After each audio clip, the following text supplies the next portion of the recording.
বিশেষত্ব মাছ ওই রাশিয়ান কাতলা আর হচ্ছে আর মাছ আছে, ভেটকি মাছ আছে, তোমার ওই বাগার মাছ আছে, আমাদের গঙ্গার একটা বড় বাগার আছে, ওটা 25 কিলো থেকে 28 কিলো হবে, এইটাই ভাই। আর এই রাশিয়ান কাতলা এটা কত কেজি?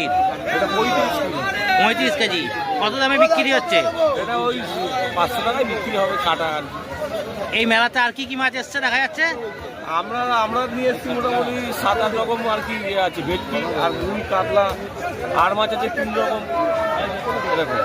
এটা কি একদিনেরই মেলা? একদিন এই যা মাছ এনেছে বিক্রি হবে? একদম সব বিক্রি হয়, ভগবানের নামে সব বিক্রি হয়। প্রত্যেক বছরই আসো? একদম প্রত্যেক বছর। চক বাজারে আমাদের বাড়ি।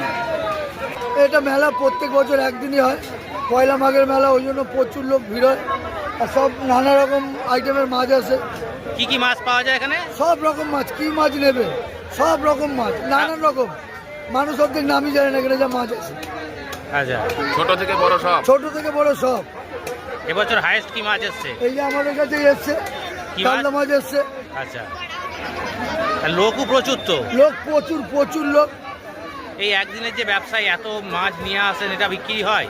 ঠাকুর আসবে সবই বিক্রি হয়ে যায়, অত কিছু থাকে। শুধু কি বিক্রিও হয় না, এখানে পিকনিকও করে লোকে? লোকে পিকনিক, অনেক লোক পিকনিকে আসবে, এখন সব মাছ কিনবে। দুপুরবেলাটা বেশি বেচে কেনা হবে। শুধু মাছ? শুধু মাছ। ওই নিচে মাছ ভাজা হচ্ছে, এখান থেকে নিয়ে যাবো ওখানে। কতজন ব্যবসায়ী আছে তাও মোটামুটি? এখানে মোটামুটি 100টা দোকান আছে। 100টা দোকান রয়েছে। প্রত্যেক বছর কি এই দিনেই হয়? হ্যাঁ, পয়লা মাঘ এই একদিনে। একদিনই। রাতে কতক্ষণ চলে? রাত্রি 11টা অবধি লোক থাকে।